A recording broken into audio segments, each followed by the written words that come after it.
भक्ताख्यं नमामि भक्तशक्तिक्यं नमो विष्णुपादाय कृष्णपृष्ठाय भूतले श्रीमते जयपताका स्वामिन् इति नामिने नमो आचार्यपदाय निताय कृपप्रदायिने गौरकथाधामदाय नगरग्रामतारिणे नमो विष्णुपादाय कृष्णपृष्ठाय भूतले श्रीमते भक्तिवेदान्त स्वामिन् इति नामिने नमस्ते सरस्वते देवे गौरवाणी प्रचारिणे निर्विशेष शून्यवादी पाश्चात्य देशधारिणे जय श्री कृष्ण चैतन्य प्रभु नित्यानंद श्री अद्वैत गदाधर श्रीवासादि गौर भक्त वृंद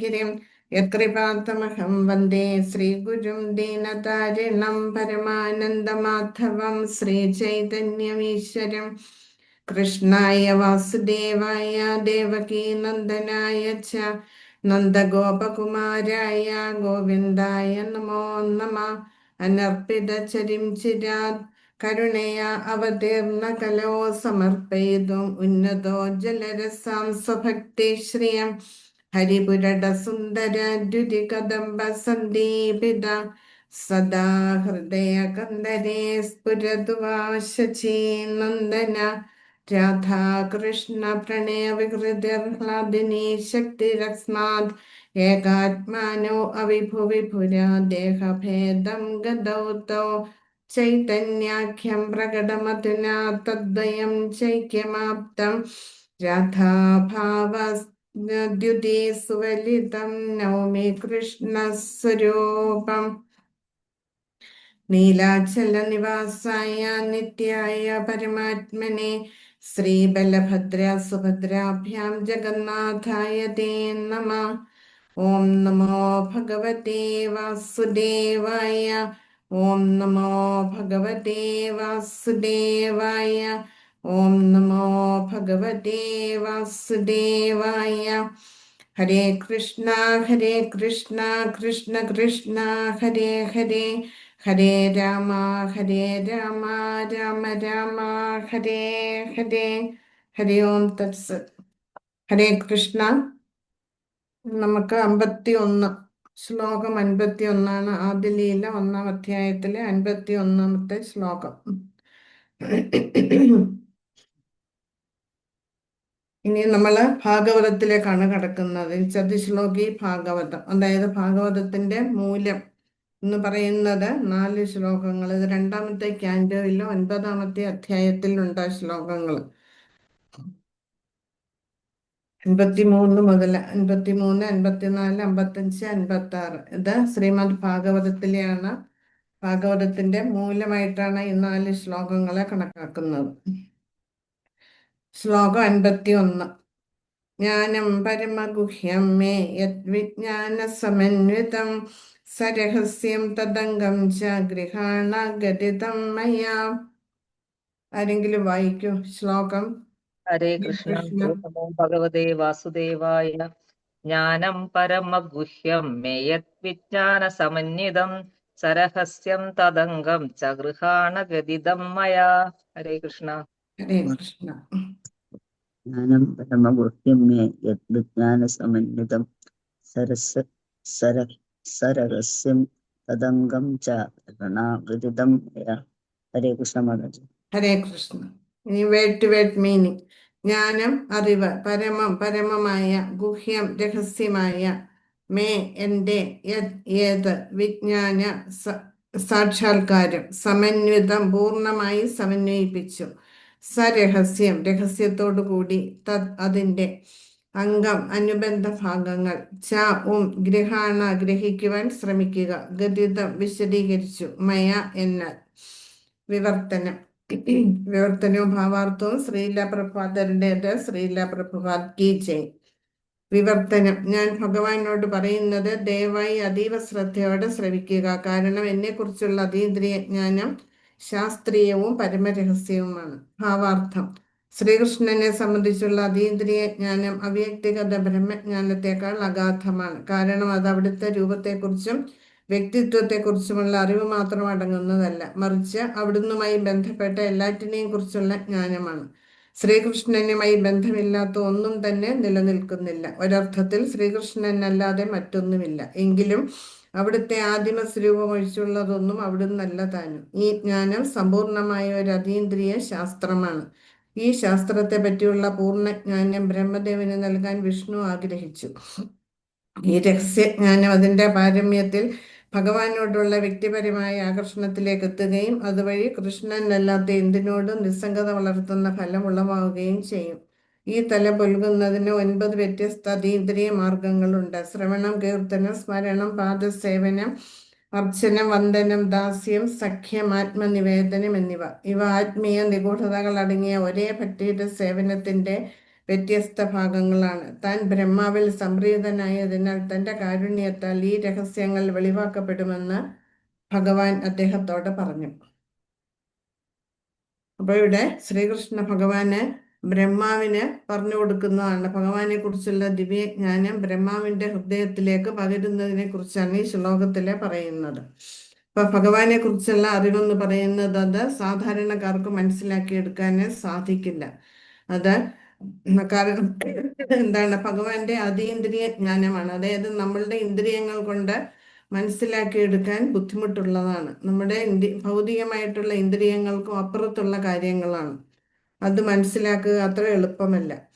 അത് അവ്യക്തിഗത ബ്രഹ്മം എന്താണെന്ന് മനസ്സിലാക്കുന്നതിനെക്കാട്ടിലും ബുദ്ധിമുട്ടാണ് ഭഗവാനെ കുറിച്ചുള്ള ജ്ഞാനമെന്ന് പറയുന്നത്. കാരണം ഭഗവാനെ കുറിച്ചുള്ള ജ്ഞാനം എന്ന് പറയുമ്പോൾ അത് ഭഗവാന്റെ എല്ലാ കാര്യങ്ങളും ഇതിൽ അടങ്ങിയിരിക്കും. നമ്മൾ ഈ ഭൗതിക ലോകത്തിൽ ഒരാളെ കുറിച്ചുള്ള കാര്യങ്ങൾ പറഞ്ഞാൽ ആളിന്റെ ജോലി എന്താണ്, സ്വഭാവം എന്താണ്, ഇല്ലേ, ആ വ്യക്തിയുടെ ആസ്തി എന്താണ്, ഇതൊക്കെയാണ് നമ്മൾ തിരക്കുക. അതേപോലെ ഭഗവാനെ കുറിച്ച് മനസ്സിലാക്കുക എന്ന് പറഞ്ഞാല് ഭഗവാന്റെ നാമരൂപ ഗുണ ലീലകൾ ഇതെല്ലാം അടങ്ങിയതാണ് ഭഗവാനെ കുറിച്ചുള്ള ജ്ഞാനം എന്ന് പറയുന്നത്.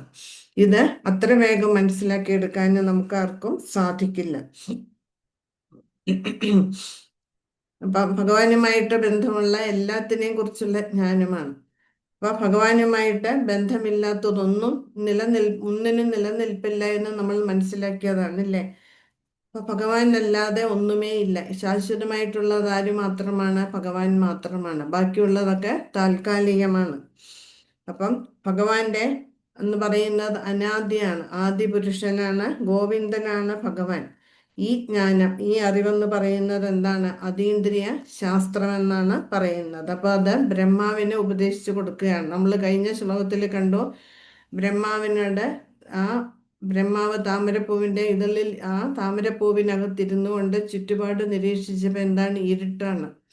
അപ്പം ബ്രഹ്മാവിനാകെ പരിഭ്രമമായി. എന്താണ് ഞാൻ ചെയ്യേണ്ടത്? ഞാൻ എങ്ങനെ വന്നു? ഇതൊന്നും ബ്രഹ്മാവിന് അറിയില്ല. അപ്പം ബ്രഹ്മാവ് തൻ്റെ ഉള്ളിലേക്ക് നോക്കുക ചെയ്തത്. അപ്പൊ എന്താ കേട്ടത്? തപ തപ എന്ന് പറയുന്ന ഒരു ശബ്ദം കേട്ടു. ആ ശബ്ദം കേട്ടിട്ട് അതിനെ തള്ളിക്കളയുകയല്ല ചെയ്തത്. നമ്മളാണെങ്കിലോ ഉടനെ അത് വെറുതെ നമ്മുടെ തോന്നലാണെന്ന് പറഞ്ഞിട്ട് നമ്മൾ അത് തള്ളിക്കളയാൻ ശ്രമിക്കും. പക്ഷെ ബ്രഹ്മാവ് അത് ചെയ്തില്ല. ബ്രഹ്മാവ് അത് അനുസരിച്ചു, തപസ്സില് മുഴുകി. അപ്പോൾ ബ്രഹ്മാവിന്റെ ഹൃദയം ശുദ്ധമായി. ആ വിശ്വാസത്തോടെയാണ്, ശബ്ദത്തെ വിശ്വസിച്ചുകൊണ്ടാണ് ബ്രഹ്മാവ് തപസ് അനുഷ്ഠിച്ചത്. അങ്ങനെ ബ്രഹ്മാവിന്റെ ഹൃദയം വിശുദ്ധമായിട്ട് ബ്രഹ്മാവിന് തേനെ ബ്രഹ്മഹൃദയ ആദി കവയെ മുഹ്യന്തിയർ സൂര്യേഹ, ഭഗവാന് തന്നെ കുറിച്ചുള്ള അതീന്ദ്രിയ ജ്ഞാനം ഉപദേശിച്ചു കൊടുക്കുകയാണ് ചെയ്തത്. അതാണ് നമുക്ക് പരമ്പര വഴി നമുക്ക് കൈമാറി നമുക്ക് കിട്ടിയിട്ടുള്ളത്. അപ്പൊ അങ്ങനെ ആ തലത്തിൽ എത്തണമെങ്കിൽ നമ്മൾ എന്ത് ചെയ്യണം? നമ്മൾ ആ വിശ്വാസത്തോടെ ഭഗവാന്റെ ഭക്തിയുടെ സേവനത്തിൽ നമ്മൾ മുഴുകണം. എങ്കിൽ മാത്രമേ നമുക്കത് സാധിക്കുകയുള്ളൂ. ഈ രഹസ്യജ്ഞാനം അതിന്റെ പാരമ്യത്തിൽ ഭഗവാനോടുള്ള വ്യക്തിപരമായ ആകർഷണത്തിലേക്ക് എത്തുകയും അതുവഴി കൃഷ്ണനല്ലാത്ത എന്തിനോടും നിസ്സംഗത വളർത്തുന്ന ഫലം ഉളവാകുകയും ചെയ്യും. ബ്രഹ്മാവിന് ഭഗവാനെ കുറിച്ചുള്ള രഹസ്യജ്ഞാനം കിട്ടി. അതുപോലെ നമ്മൾ ഭക്തിയുടെ സേവനത്തിൽ മുന്നേറുമ്പോൾ നമ്മൾക്കും ഭഗവാനെ കുറിച്ചുള്ള ദിവ്യജ്ഞാനം നമുക്കും വെളിവാകും. അപ്പം നമ്മൾ ഭഗവാനെ വിട്ട് വേറൊന്നിനെയും സ്വീകരിക്കാത്ത ഒരു തലത്തിലേക്ക് നമുക്ക് എത്താൻ സാധിക്കുകയും ചെയ്യും. അപ്പൊ ഈ തലം പുലുകുന്നതിന് എന്താ ചെയ്യേണ്ടത്? നമ്മൾ നവത ഭക്തിയിലൂടെ നമ്മൾ മുന്നോട്ട് പോകണം. അതായത് ഭക്തപ്രഹ്ലാദൻ നമുക്ക് തന്നിരിക്കുന്ന ശ്രവണം, കീർത്തനം, വിഷ്ണു സ്മരണം, പാദസേവനം, അർച്ചനം, വന്ദനം, ദാസ്യം, സഖ്യം, ആത്മനിവേദനം. ശ്രവണം മുതൽക്കാണ് തുടങ്ങുക. നമ്മൾ ഭഗവാനെ കുറിച്ച് ശ്രവിക്കണം.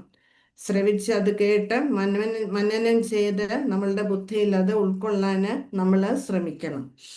എന്നിട്ട് എന്താ ചെയ്യേണ്ടത്? നമ്മൾ കീർത്തിക്കണം, ഭഗവാനെ ഗ്ലോറിഫൈ ചെയ്യണം. പിന്നീട് നമ്മൾ നിരന്തരം ഭഗവാനെ സ്മരിക്കണം. പിന്നീട് നമ്മൾ സേവനത്തിൽ ഏർപ്പെടണം. ഇങ്ങനെ 9 തലങ്ങൾ നമ്മൾ എത്തുമ്പോൾ നമുക്ക് ആ ദിവ്യ ജ്ഞാനം നമുക്കും കിട്ടും.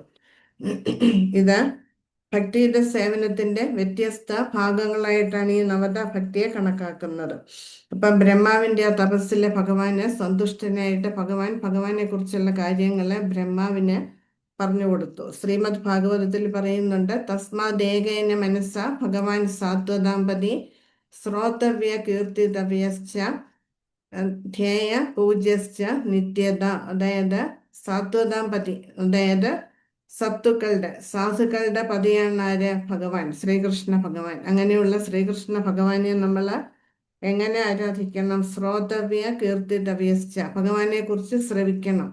കേട്ടിട്ട് എന്താ ചെയ്യേണ്ടത്? ഭഗവാനെ കീർത്തിക്കണം, പ്രകീർത്തിക്കണം, ഗ്ലോറിഫൈ ചെയ്യണം. എന്നിട്ട് നമ്മളുടെ ഹൃദയത്തിൽ വെച്ച് ആരാധിക്കണം. നിത്യത, നിത്യവും എപ്പോഴും എപ്പോഴും ഭഗവാനെ നമ്മൾ ആരാധിക്കണം, ഭഗവാനെ സ്മരിച്ചുകൊണ്ടേയിരിക്കണം. അതുപോലെ ഭഗവത്ഗീതയിൽ പറയുന്നുണ്ട്, ജന്മകർമ്മചമേ ദിവ്യം ഏവം യോ വേത്തി തത്വതഃ ത്യക്ത്വാ ദേഹം പുനർജന്മ നൈതി മാമേതി സ്വാർജുന. ഭഗവാന്റെ ദിവ്യമായിട്ടുള്ള ജന്മത്തെയും കർമ്മത്തെയും കുറിച്ച് മനസ്സിലാക്കുക ബുദ്ധിമുട്ടാണ് എന്ന് ഭഗവാൻ തന്നെ പറയുന്നുണ്ട്. പക്ഷെ അത് മനസ്സിലാക്കിയവർക്കോ ഈ ഭൗതിക ലോകത്തിലേക്ക് തിരിച്ചു വരേണ്ടി വരില്ല. അത് തന്നെയാണ് ഈ ശ്ലോകത്തിൽ ഇവിടെയും പറയുന്നത്. ഭഗവാനെ കുറിച്ചുള്ള ജ്ഞാനം എന്ന് പറയുന്നത് അത്ര വേഗം നമുക്ക് കിട്ടില്ല. നമ്മൾ അതിനായിട്ട് പരിശ്രമിക്കണം.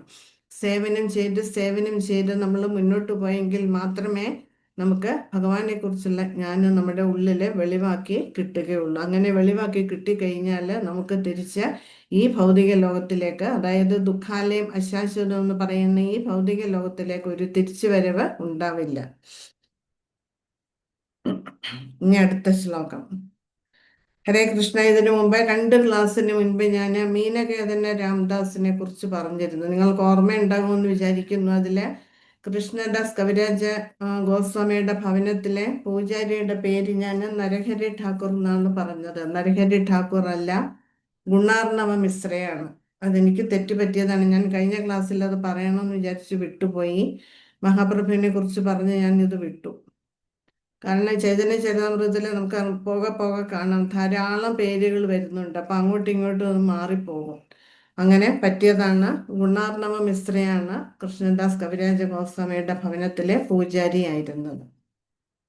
ഹരേ കൃഷ്ണ. ഇനി അടുത്ത ശ്ലോകം 52.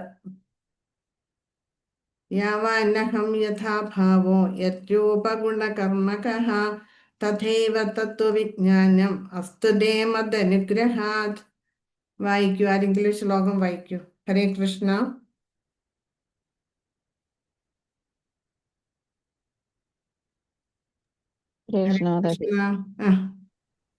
ഗുരുഭ്യോ നമഃ. യാവാനവം യഥാ ഭാവോ യദ്രൂപഗുണകർമ്മക തഥൈവ തത്വവിജ്ഞാനം അസ്തു തേ മദനുഗ്രഹാത്. ഹരേ കൃഷ്ണ. Thank you. ഹരേ കൃഷ്ണ. ഹരേ കൃഷ്ണ.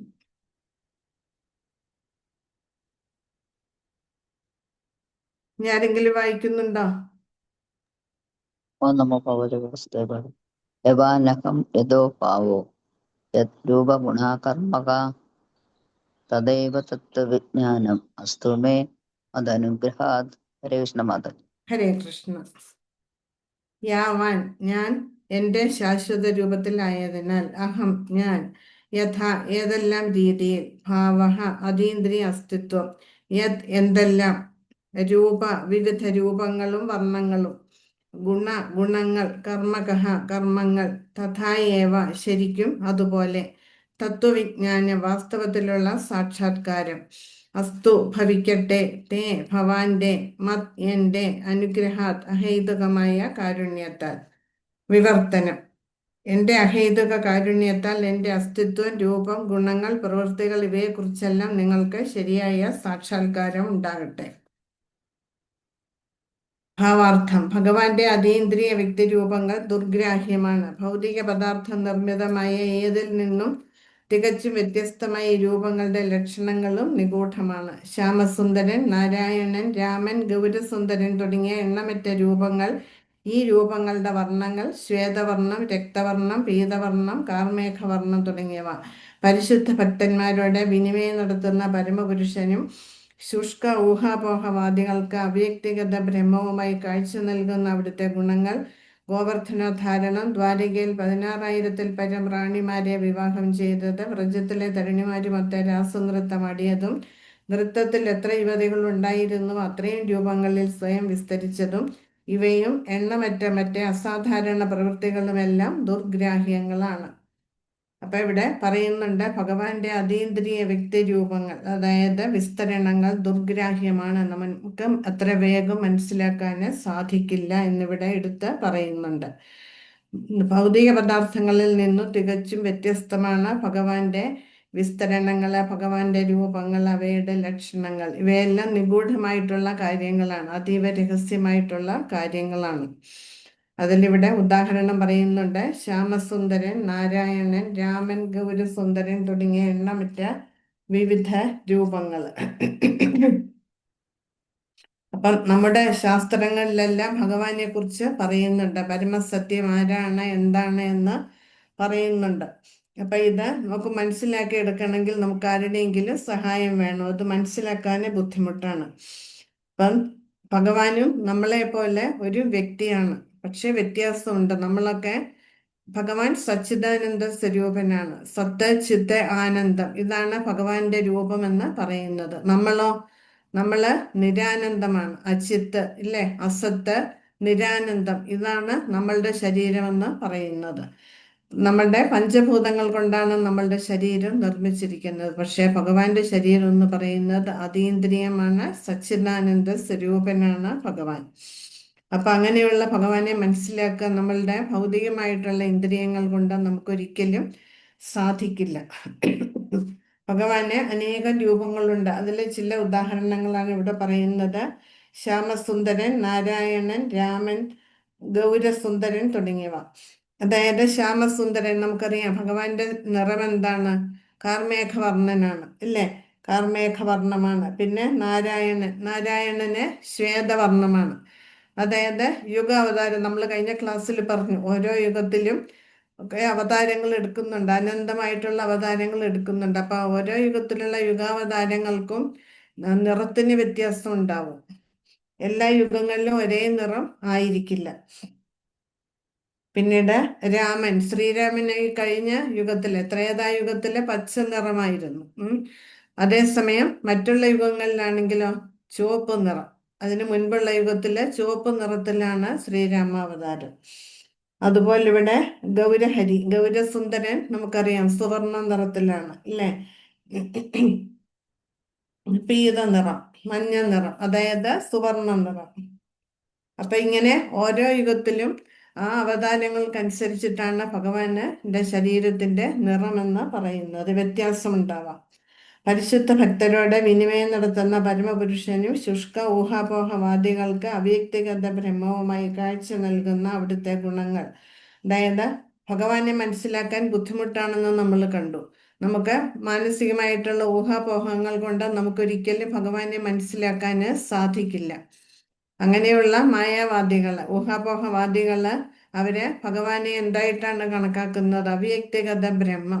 അവ്യക്തിഗത ബ്രഹ്മം എന്ന് പറഞ്ഞാൽ എന്താണ്, ഭഗവാന്റെ ശരീരത്തിലെ തേജസ്, ആ പ്രഭാപൂരം, അത് ആത്മീയ ലോകത്തിലെങ്ങും വ്യാപിച്ചിട്ടുണ്ട്. ആ പ്രഭാപൂരത്തെയാണ് അവര് ഭഗവാനായിട്ട് കണക്കാക്കുന്നത്. ബ്രഹ്മം എന്നവർ പറയുന്നത് എപ്പോഴും അതുകൊണ്ടാണ്. അവർക്ക് അതേവരെ എത്താനുള്ള ആ സാമർഥ്യമേ ഉള്ളൂ, അതിനപ്പുറത്തേക്ക് കടക്കാനുള്ള ബുദ്ധിശക്തി അവർക്കില്ല. ഭഗവാൻ അങ്ങനെ അവർക്ക് അവ്യക്തിഗത ബ്രഹ്മരൂപത്തിലാണ് അവരുടെ മുൻപിൽ പ്രകടമാകുന്നത്. അങ്ങനെയുള്ള ഭഗവാന്റെ ഗുണങ്ങള്, അതായത് പല ലീലകള്, ഗോവർദ്ധനോദ്ധാരണം, ദ്വാരകയിലെ 16,000-ൽ പരം റാണിമാരെ വിവാഹം ചെയ്തത്, വ്രജത്തിലെ തരുണിമാരുമൊത്ത് രാസനൃത്തമാടിയത്, ഇതൊക്കെ അസാധാരണമാണ്. ഭഗവാൻ സ്വയം വിസ്തരണം ചെയ്യുകയായിരുന്നു അവിടെ, ഇല്ലേ? ഭഗവാന്റെ നമ്മളിപ്പോ അടുത്ത വരുന്ന ശ്ലോകങ്ങളിലൊക്കെ നമുക്ക് കാണാൻ സാധിക്കും ഭഗവാന്റെ വൈഭവ പ്രകാശങ്ങൾ, അതുപോലെ തന്നെ വിലാസ വിഗ്രഹങ്ങൾ, ഇതേക്കുറിച്ചൊക്കെ നമ്മൾ മനസ്സിലാക്കും. ഇത് ഭഗവാൻ സ്വയം അനേകം രൂപങ്ങളായിട്ട് ഭഗവാൻ സ്വയം വിസ്തരിക്കുകയാണ്. ഓരോ അടുത്ത് നിൽക്കുന്ന ഓരോ ഗോപികമാർക്കും ഭഗവാൻ എൻ്റെ ഒപ്പം ഉണ്ട്, എന്നോടൊപ്പം ഉണ്ട് എന്ന തോന്നലാണ് ഉണ്ടായിരുന്നത്.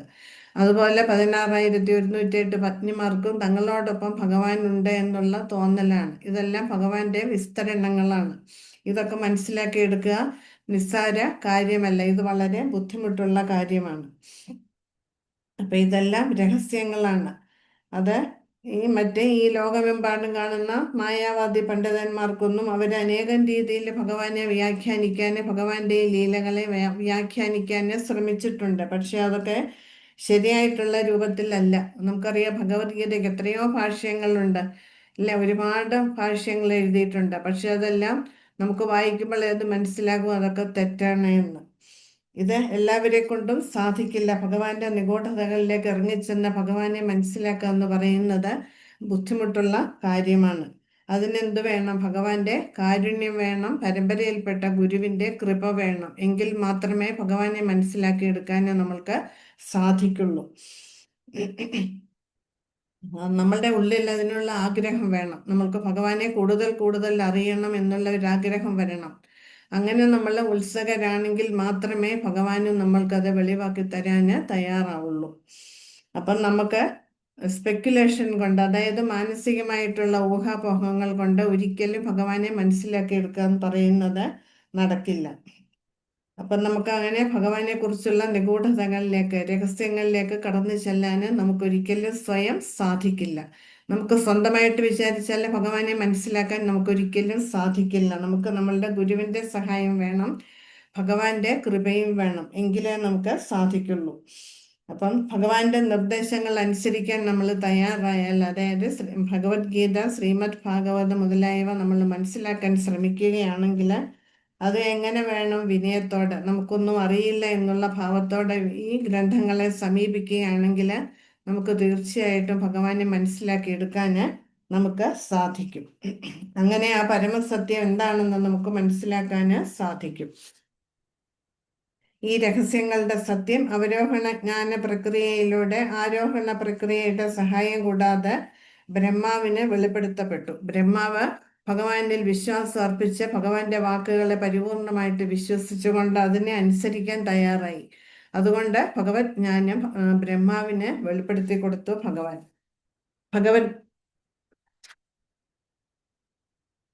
ഭഗവത് കാരുണ്യം ബ്രഹ്മാവിനെ പോലെ ഒരു ഭക്തനിലേക്കും, ബ്രഹ്മാവിലൂടെ നാരദനിലേക്കും, നാരദനിൽ നിന്ന് വ്യാസനിലേക്കും, വ്യാസദേവനിൽ നിന്ന് ശുകദേവൻ തുടങ്ങിയവരിലേക്കും ഗുരു ശിഷ്യ ശൃംഖലയിലൂടെ അവരോഹണം ചെയ്യുന്നു. ബ്രഹ്മാവിന് കിട്ടിയ ജ്ഞാനം നമ്മൾക്ക് പരമ്പരയിലൂടെ കൈമാറി വരികയാണ് ചെയ്തത്.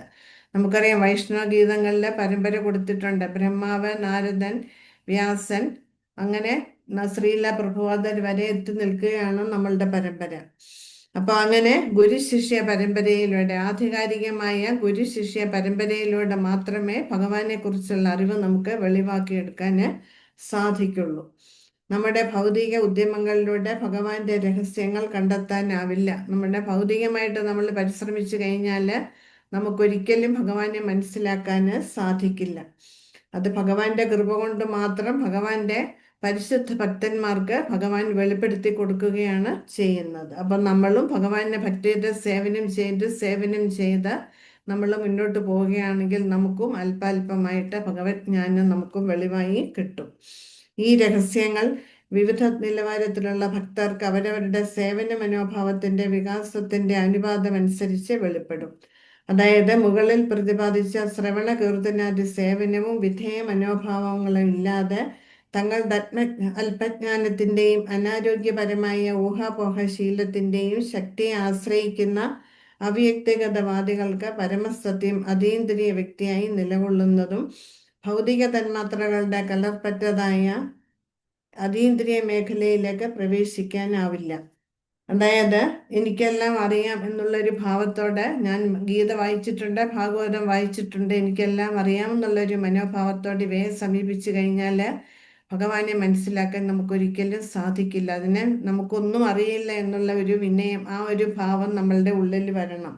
എങ്കിൽ മാത്രമേ നമ്മൾ ഇതിനെയൊക്കെ സമീപിച്ചു കഴിഞ്ഞാൽ നമുക്കിത് മനസ്സിലാക്കി എടുക്കാൻ സാധിക്കുകയുള്ളൂ. ഊഹാപോഹങ്ങൾ കൊണ്ട് വീണ്ടും വീണ്ടും ഇവിടെ പറയുന്നുണ്ട്, മാനസികമായിട്ടുള്ള ഊഹാപോഹങ്ങൾ കൊണ്ട് ഒരിക്കലും ഭഗവാനെ മനസ്സിലാക്കി എടുക്കാൻ നമുക്ക് സാധിക്കില്ല. കാരണം എന്താണ്? ഭഗവാനെ കുറിച്ചുള്ള ജ്ഞാനം എന്ന് പറയുന്നതിൽ മായമില്ല, കലർപ്പില്ലാത്തതാണ്. അതീന്ദ്രിയമായിട്ടുള്ള പരിശുദ്ധ ജ്ഞാനമാണ് ഭഗവത് ജ്ഞാനം എന്ന് പറയുന്നത്. അത് ശരിയായ രീതിയിൽ അതിനെ സമീപിച്ചെങ്കിൽ മാത്രമേ ഭഗവാനെ കുറിച്ചുള്ള ജ്ഞാനം നമുക്ക് മനസ്സിലാക്കിയെടുക്കാൻ സാധിക്കുള്ളൂ. ഭൗതിക തലത്തിൽ നിന്ന് ആധ്യാത്മികതയുടെ മേഖലയിലേക്കൊന്ന് പ്രവേശനം ലഭിക്കാൻ മാത്രം യത്നിക്കുന്ന സാധാരണ ആത്മീയവാദികളാൽ സാക്ഷാത്കരിക്കപ്പെടുന്ന അവ്യക്തിഗത ഭാവം ഭഗവാനെ കുറിച്ചുള്ള രഹസ്യത്തെ കണ്ടറിയുമ്പോൾ നിരാകരിക്കപ്പെടുകയാണ് ചെയ്യുന്നത്. നമ്മളെ ഭൗതിക തലത്തിൽ നിന്ന് ആധ്യാത്മിക തലത്തിലേക്ക് വരുമ്പോൾ ഒന്നും അതിൽ പ്രവേശിച്ചാൽ മതി, നമുക്കെല്ലാം ഒന്ന് വായിക്കുമ്പോൾ എനിക്കെല്ലാം അറിയാം, പിന്നീട് അതെല്ലാം മടക്കി വെക്കുക, അങ്ങനെയുള്ള ഒരു മനോഭാവത്തോടെ സമീപിക്കുന്ന ആധ്യാത്മികവാദികൾക്ക് ഒരിക്കലും ഭഗവാനെ മനസ്സിലാക്കിയെടുക്കാൻ സാധിക്കില്ല. നമ്മൾ അതിലേക്ക് ഇറങ്ങിച്ചെന്ന് അതിനെ ശരിയായ പരമ്പരയിലൂടെ വന്ന് ഗുരുവിനെ സ്വീകരിച്ച് ഇതിനെ മനസ്സിലാക്കാൻ ശ്രമിച്ചെങ്കിൽ മാത്രമേ നമുക്ക് ഭഗവാനെ മനസ്സിലാക്കാൻ നമുക്ക് സാധിക്കുള്ളൂ.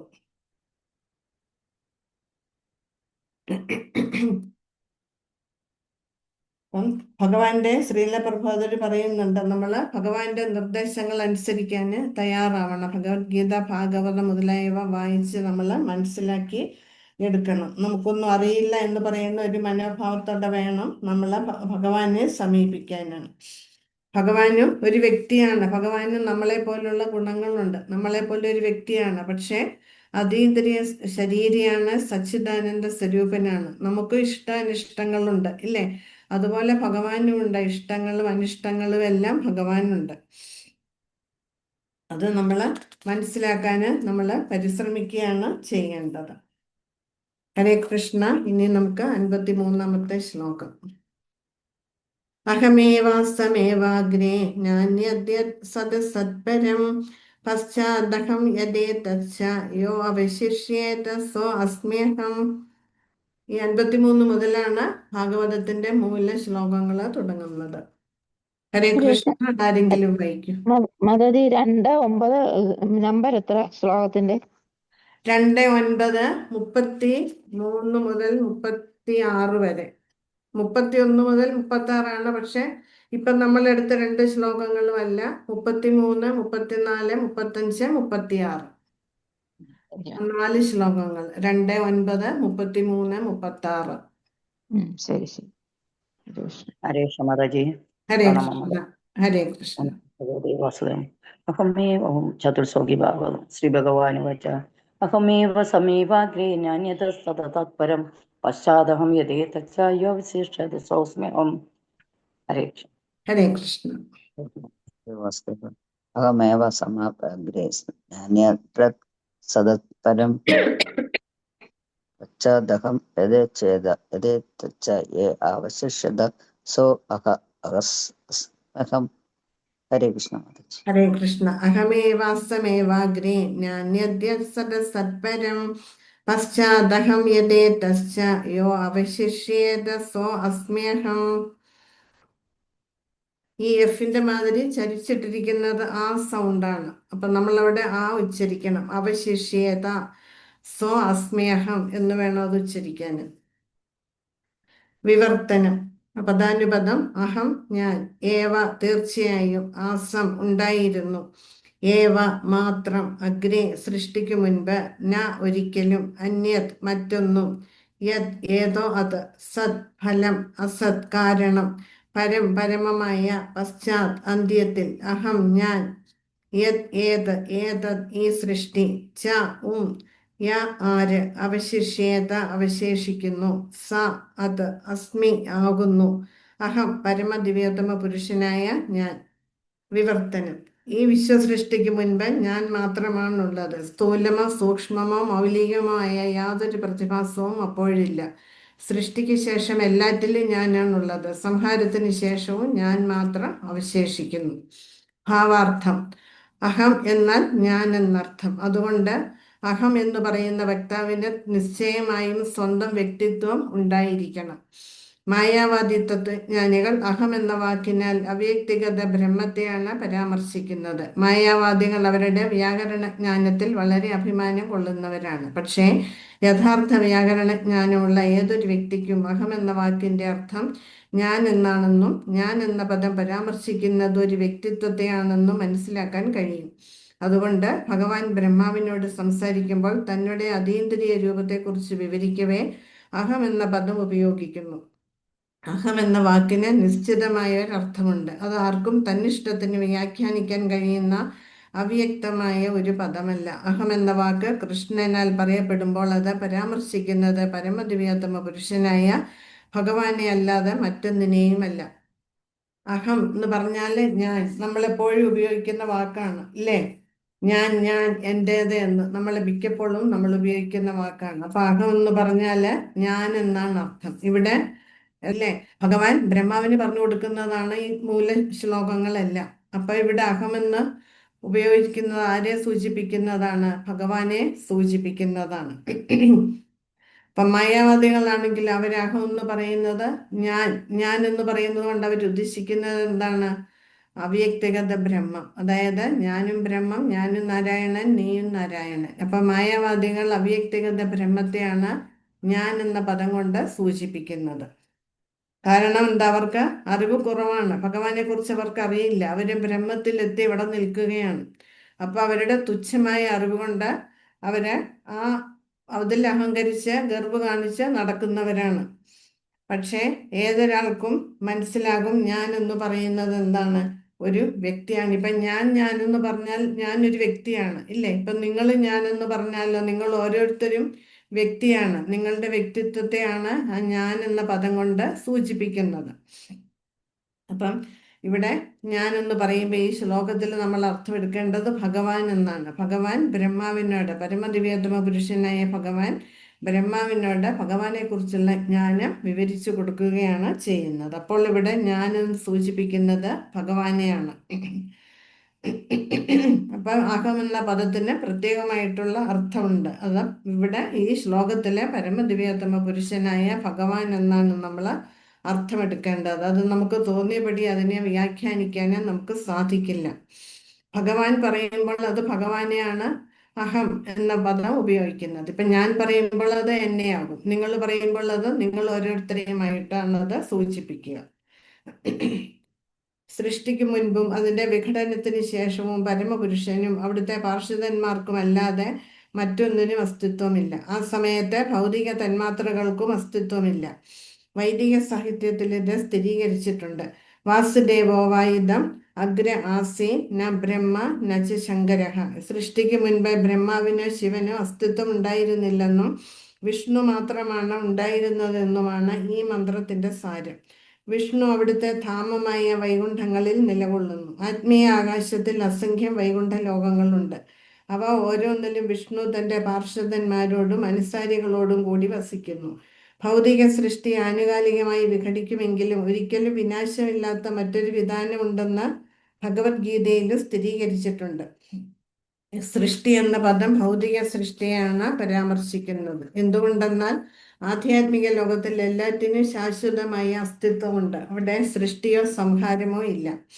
അപ്പൊ നമുക്കറിയാം ഭഗവാൻ അനാദിയാണ്, ആദിപുരുഷനാണ്. അപ്പൊ സൃഷ്ടിക്ക് മുൻപും സൃഷ്ടി തുടർന്നുകൊണ്ടിരിക്കുമ്പോഴും സൃഷ്ടിക്ക് ശേഷവും അവശേഷിക്കുന്നത് ആര് മാത്രമാണ്? ഭഗവാന്, ഭഗവാന്റെ ധാമവും അവിടെ ഉള്ളവരും മാത്രമാണ്. ബാക്കിയെല്ലാം അപ്രകടമാകും, അപ്രത്യക്ഷമാകും ഇല്ലേ? വേറൊന്നിന് ഭഗവാനും ഭഗവാന്റെ നിത്യപാർഷദർക്കും മാത്രമേ എന്നെന്നും അസ്തിത്വമുള്ളൂ. അതാണ് നമ്മൾ പറയുന്നത് ഗോലോകം. വൈകുണ്ഠ ലോകങ്ങള് ശാശ്വതമാണ്, ഗോലോകം ശാശ്വതമാണ് എന്ന് പറയുന്നത് അതുകൊണ്ടാണ്. അപ്പം ആ സമയത്ത് ഭൗതികമായിട്ടുള്ള തന്മാത്രകൾക്ക്, ഭൗതിക ലോകങ്ങൾ അല്ലെങ്കിൽ ബ്രഹ്മാണ്ടങ്ങൾക്കൊന്നും അസ്തിത്വമില്ല. അവയെല്ലാം നമ്മൾ പഠിച്ചുമില്ലേ, കാരണവൃക്ഷായി വിഷ്ണു ശ്വാസം പുറത്തേക്ക് വിടുമ്പോൾ ഈ അഖിലകോടി ബ്രഹ്മാണ്ടങ്ങൾ പുറത്തേക്ക് വരും ഇല്ലേ. ശ്വാസം ഉള്ളിലേക്ക് എടുക്കുമ്പോൾ ഇതെല്ലാം അന്ന് അവശേഷിച്ചിരിക്കുന്ന ആത്മാക്കളൊപ്പം ഔഷധികൾ ഇതെല്ലാം ഒപ്പം മഹാവിഷ്ണുവിൻ്റെ ശരീരത്തിൽ ഉൾപോവുകയാണ് ചെയ്യുന്നത്. അത് നമ്മൾ മനസ്സിലാക്കിയതാണ്. അപ്പം ഈ ഭൗതിക സൃഷ്ടി എന്ന് പറയുന്നത് എന്നൊന്നുമില്ല, വളരെ കുറച്ച് കാലത്തേക്കേ ഉള്ളൂ ഇത്. ഇനിയും അത് കഴിഞ്ഞാലോ, സംഹാരം കഴിഞ്ഞാൽ അത് അപ്രകട അവസ്ഥയിലാണ്. അന്ന് ഒന്നുമേ ഉണ്ടാവില്ല. എല്ലാം മഹാവിഷ്ണുവിൻ്റെ ശരീരത്തിൽ അന്ന് അവശേഷിച്ചിരിക്കുന്ന ആത്മാക്കള് എല്ലാം തന്നെ അവിടെ നിദ്രയിലാണ്, സുഷുപ്ത അവസ്ഥയിലാണ്. പക്ഷെ ആ സുഷുപ്ത അവസ്ഥയിലാണെങ്കിലും ആത്മാക്കൾക്ക്, ജീവാത്മാക്കൾക്ക് അസ്തിത്വമുണ്ട്. കാരണം നമ്മൾ ഉറങ്ങുമ്പോൾ നമുക്ക് അസ്തിത്വം ഇല്ലാതാകുമോ? ഇല്ല. നമ്മൾ ഉറങ്ങുമ്പോഴും നമുക്ക് അസ്തിത്വമുണ്ട്. അതുപോലെ മഹാവിഷ്ണുവിൻ്റെ ഉള്ളില് നമ്മൾ അന്ന് അവശേഷിച്ചിരിക്കുന്ന ജീവാത്മാക്കളെല്ലാം ഉൾപോകുന്ന സമയത്ത് അവർക്കും അസ്തിത്വമുണ്ട്. പക്ഷെ അവർക്ക് ബോധമില്ല, അവര് സുഷുപ്ത അവസ്ഥയിലാണ്, നിദ്രയിലാണ് എന്ന് മാത്രം. അപ്പം ആ ഭഗവാൻ ശ്വാസം പുറത്തേക്ക് എടുക്കുമ്പോൾ ഈ അഖില കോടി ബ്രഹ്മാണ്ടങ്ങളിലെല്ലാം പുറത്തേക്ക് വരികയാണ്. പിന്നീട് സൃഷ്ടി നടക്കും. അപ്പം ബ്രഹ്മ വിഷ്ണു മഹേശ്വരന്മാരെല്ലാം വരും. സൃഷ്ടി സ്ഥിതി പരിപാലനം സംഭവിക്കുകയാണ് ചെയ്യുന്നത്. പിന്നീട് മഹാവിഷ്ണു തന്നെ ശ്വാസം ഉള്ളിലേക്ക് എടുക്കുമ്പോൾ എല്ലാം സംഹരിക്കുകയാണ് ചെയ്യുന്നത്. അപ്പം അന്ന് അവശേഷിച്ചിരിക്കുന്ന ആത്മാക്കൾ എങ്ങനെയുള്ളവരായിരിക്കും? ഭൗതിക ആഗ്രഹങ്ങൾ ബാക്കിയുള്ളവരായിരിക്കും. അപ്പൊ അടുത്ത സൃഷ്ടി വരുമ്പോൾ ഈ ജീവാത്മാക്കള് അവരുടെ ആഗ്രഹ പൂർത്തീകരണത്തിനായിട്ട് വീണ്ടും ശരീരം എടുക്കുകയാണ് ചെയ്യുന്നത്. അങ്ങനെയാണ് നമ്മളൊക്കെ ഈ ഭൗതിക ലോകത്തിൽ വന്ന് പെട്ടത്. നമ്മളുടെ പൂർത്തീകരിക്കാതെ പോയ ആഗ്രഹങ്ങള് പൂർത്തീകരിക്കാനായിട്ടാണ് നമുക്ക് ഈ ഒരു ശരീരം തന്ന് ഭഗവാൻ നമ്മളെ ഇങ്ങോട്ട് വിട്ടത്. അപ്പം അവരെല്ലാം ഈ ഭൗതിക ലോകത്തിലെ അടുത്ത സൃഷ്ടി സമയത്ത് ഇവിടെ തുടരുകയാണ് ചെയ്യുന്നത്. അപ്പം ഇവിടെ വന്നു നമ്മൾക്ക് മനസ്സിലായി ഇത് ശാശ്വതമല്ല, ഇതൊക്കെ താൽക്കാലികമാണ്, ശാശ്വതമായിട്ടുള്ളത് ഭഗവാനും ഭഗവാന്റെ ധാമവുമാണ് എന്ന് മനസ്സിലാക്കിയവര് ഭഗവാന് ഭക്തിയുടെ സേവനം ചെയ്ത് തിരികെ ആ ശാശ്വതമായ ലോകത്തിലേക്ക് എത്തിച്ചേരാനായിട്ട് പരിശ്രമിക്കും. അല്ലാത്തവരോ ജന്മമൃത്യു ജരാവ്യാധിയാകുന്ന ആ ചക്രത്തിൽ ഇങ്ങനെ കുടുങ്ങി ഇവിടെ ജനിച്ചു മരിച്ചു ഇങ്ങനെ കഴിച്ചു കൂട്ടുകയാണ് ചെയ്യുന്നത്. അപ്പം ഓരോ വൈകുണ്ഠ ലോകങ്ങളിൽ ഭഗവാൻ തൻ്റെ നിത്യപാർഷദരോടൊപ്പം അവിടെ വസിക്കുന്നുണ്ട്. അപ്പൊ സംഹാര സമയത്ത് മഹാവിഷ്ണുവിന്റെ ശരീരത്തിന്റെ ഉള്ളിൽ ഉൾപോകുന്ന ആത്മാക്കൾ ഒരിക്കലും ഭഗവാനിൽ ലയിച്ചു ചേരുന്നില്ല. അപ്പം ഈ ബ്രഹ്മത്തിൽ ലയിച്ചു ചേരുക എന്ന് പറയുന്നത് തെറ്റാണ് എന്ന് നമുക്ക് മനസ്സിലാക്കിയെടുക്കാൻ സാധിക്കും. ഒരിക്കലും ഭഗവാനുമായിട്ട് ഒന്നാവാനോ ഭഗവാനിൽ ലയിച്ചു ചേരാനോ നമുക്കൊരിക്കലും സാധിക്കില്ല. സൃഷ്ടിക്ക് മുൻപ് താൻ സർവശക്തിയും ധനവും സൗന്ദര്യവും ജ്ഞാനവും കീർത്തിയും വൈരാഗ്യവും ഉൾപ്പെടെയുള്ള അതീന്ദ്രിയ ഐശ്വര്യങ്ങളോടെ പൂർണ്ണതയിൽ തന്നെ ഉണ്ടായിരുന്നതായി ഭഗവാൻ ഇവിടെ സൂചിപ്പിക്കുന്നു. ഒരുവൻ ഒരു രാജാവിനെ കുറിച്ച് ആലോചിക്കുന്ന പക്ഷം അദ്ദേഹത്തിന്റെ കാര്യദർശികൾ, മന്ത്രിമാർ, സൈനിക മേധാവികൾ, കൊട്ടാരങ്ങൾ ആദിയായവയെ പറ്റിയും സ്വാഭാവികമായി ചിന്തിക്കും. ഒരു രാജാവിന് അത്രയും ഐശ്വര്യങ്ങൾ ഉണ്ടെങ്കിൽ ഭഗവാന്റെ ഐശ്വര്യങ്ങൾ എത്രയായിരിക്കുമെന്ന് ഒരുവന് വിഭാവനം ചെയ്യാൻ ശ്രമിക്കാവുന്നതാണ്. അതുകൊണ്ട് അവിടുന്ന് അഹമെന്ന് പറയുമ്പോൾ സർവ്വ ഐശ്വര്യങ്ങളും ഉൾപ്പെടെ പരിപൂർണ ശക്തിയോടുകൂടി അവിടുന്ന് നിലകൊള്ളുന്നുവെന്ന് നാം മനസ്സിലാക്കണം. അപ്പൊ സൃഷ്ടിക്ക് മുൻപ് ആരുണ്ട്? സൃഷ്ടിക്ക് മുൻപും സൃഷ്ടി നടക്കുമ്പോഴും സൃഷ്ടിക്ക് ശേഷവും അവശേഷിക്കുന്നത് ഭഗവാൻ മാത്രമാണ്. ഭഗവാൻ മാത്രമെന്ന് പറയുമ്പോൾ നമ്മളവിടെ ഭഗവാൻ ഒറ്റയ്ക്കാണെന്ന് ഒരിക്കലും ചിന്തിക്കാൻ പാടില്ല. ഭഗവാനോടൊപ്പം ഭഗവാന്റെ നിത്യപാർശ്വതരായിട്ടുള്ള ഭക്തർ അവിടെയുണ്ട്. ഇവിടെ ഭഗവാന് ഭക്തിയുടെ സേവനം ചെയ്ത് സാക്ഷാത്കാരം നേടിപ്പോയ മുക്താത്മാക്കള്, പിന്നെ ഭഗവാന്റെ നിത്യപാർശ്വതര്, ഇവരെല്ലാം തന്നെ ഭഗവാനോടൊപ്പം ഗോലോകത്തില് ഉണ്ട് എന്ന് നമ്മൾ അപ്പോൾ ഓർമ്മിക്കണം. ഭഗവാൻ ഒരിക്കലും ഒറ്റയ്ക്കല്ല. ഭഗവാന്റെ എല്ലാ ഐശ്വര്യങ്ങളും ഭഗവാന്റെ വിസ്തരണങ്ങൾ ഇതെല്ലാം തന്നെ ഭഗവാനോടൊപ്പം ഉണ്ട്. സാക്ഷാത്കാരം നേടിയ ഭഗവാന്റെ ഭക്തരും അവിടെ ഉണ്ട്. ഇപ്പൊ ഒരു രാജാവെന്ന് പറയുമ്പോൾ നമ്മളുടെ ഉള്ളിലെ രാജാവിന്റെ ചിത്രം എങ്ങനെയാണ്? രാജകീയ വേഷം ധരിച്ച് സിംഹാസനത്തില് എല്ലാ ആർഭാടത്തോടെയും പ്രൗഢിയോടെ ഇരിക്കുന്ന ഒരു രാജാവിനെയാണ് നമ്മളുടെ ഉള്ളിൽ വരിക, നമ്മളുടെ ഉള്ളിൽ കാണുന്നത് ഇല്ലേ? അപ്പൊ രാജാവിന്റെ എല്ലാ ഐശ്വര്യങ്ങളും ഉണ്ടാകും, കൊട്ടാരങ്ങള് ഇതെല്ലാം നമ്മളുടെ മനസ്സിൽ വരും. അതുപോലെയാണ് ഭഗവാൻ എന്ന് പറയുമ്പം ഭഗവാൻ ഒരിക്കലും ഒറ്റയ്ക്കല്ല. ഭഗവാന്റെ എല്ലാ ഐശ്വര്യങ്ങളും ഭഗവാന്റെ അനുയായികള്, ഭഗവാന്റെ നിത്യപാർശ്വതര്, ഭഗവാന്റെ ധാമം ഇതെല്ലാം അതിൽ ഉൾപ്പെടുന്നതാണ്.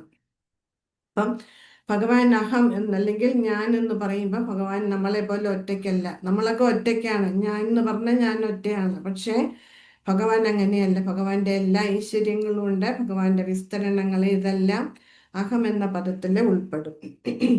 യത് എന്ന വാക്ക് ബ്രഹ്മത്തെ അഥവാ പരമപുരുഷന്റെ അവ്യക്തിഗത പ്രഭാപൂരത്തെ പരാമർശിക്കുന്നു. ബ്രഹ്മസംഹിത 5:40 പറയുന്നു, തത് ബ്രഹ്മ നിഷ്കലം അനന്തം അശേഷഭൂത. ബ്രഹ്മദീപ്തി അപരിമിതമായി വിസ്തരിക്കുന്നു. ഒരു സ്ഥാനീയ ഗ്രഹമായ സൂര്യനിൽ നിന്നു സൂര്യപ്രകാശം അപരിമിതമായി വിസ്തരിക്കുന്നത് പോലെ പരമദിവ്യതമ പുരുഷനായ പരമസത്യത്തിൽ നിന്നും സ്വശക്തിയായ ബ്രഹ്മ തേജസ് അപരിമിതമായി വികസിക്കുന്നു. ആ ബ്രഹ്മശക്തിയിൽ നിന്നാണ് സൃഷ്ടി പ്രത്യക്ഷമാകുന്നത്. സൂര്യപ്രകാശത്തിനാൽ ഒരു മേഘം പ്രത്യക്ഷമാകുന്നത് പോലെ മേഘത്തിൽ നിന്ന് മഴയും, മഴയിൽ നിന്ന് സസ്യജാലവും, സസ്യജാലങ്ങളിൽ നിന്ന് മറ്റനേകം ജീവജാലങ്ങളുടെ നിലനിൽപ്പിന് ആധാരമായ പുഷ്പങ്ങളും ഫലങ്ങളും വരുന്നു. അതുപോലെ ഭഗവാന്റെ ശരീര തേജസ് അസംഖ്യം ലോകങ്ങളുടെ സൃഷ്ടിക്ക് നിദാനമാകുന്നു. ബ്രഹ്മജ്യോതി അവ്യക്തിഗതമാണ്. എന്നാൽ ആ ശക്തിയുടെ കാരണം വ്യക്തിയായ പരമദിവ്യോത്തമ പുരുഷനാണ്.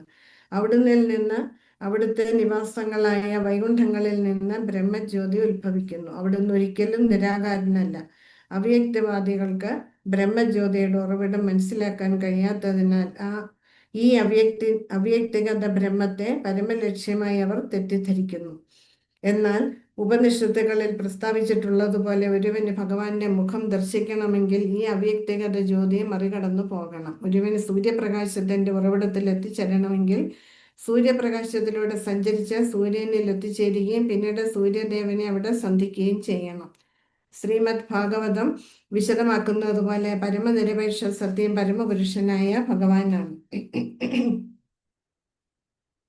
അപ്പം ഭഗവാൻ എന്ന് പറയുമ്പോൾ ഭഗവാനോടൊപ്പം ഭഗവാന്റെ എല്ലാ പാരാഫർണാലിയും, ഭഗവാന്റെ നിത്യപാർശ്വതര്, ഭഗവാന്റെ വാസസ്ഥാനം, ഭഗവാന്റെ ഇരിപ്പിടങ്ങളെ എല്ലാം തന്നെ സാക്ഷാത്കാരം നേടിയ മുക്താത്മാക്കളെ ഇവരെല്ലാം അതിൽ ഉൾപ്പെടും. അപ്പം ഭഗവാനിൽ നിന്ന് വരുന്ന പ്രകാശം യത് എന്ന് പറഞ്ഞാല് സൂര്യരശ്മി. സൂര്യരശ്മി എവിടെ നിന്നാണ് വരുന്നത്? സൂര്യനിൽ നിന്നാണ്, അല്ലേ? അതുപോലെ ഭഗവാനിൽ നിന്ന് വരുന്ന പ്രഭാപൂരമാണ് ബ്രഹ്മജ്യോതിയായിട്ട് കണക്കാക്കുന്നത്. അത് ആത്മീയാകാശത്തിൽ ഉടനീളം വ്യാപിച്ചിട്ടുണ്ട്.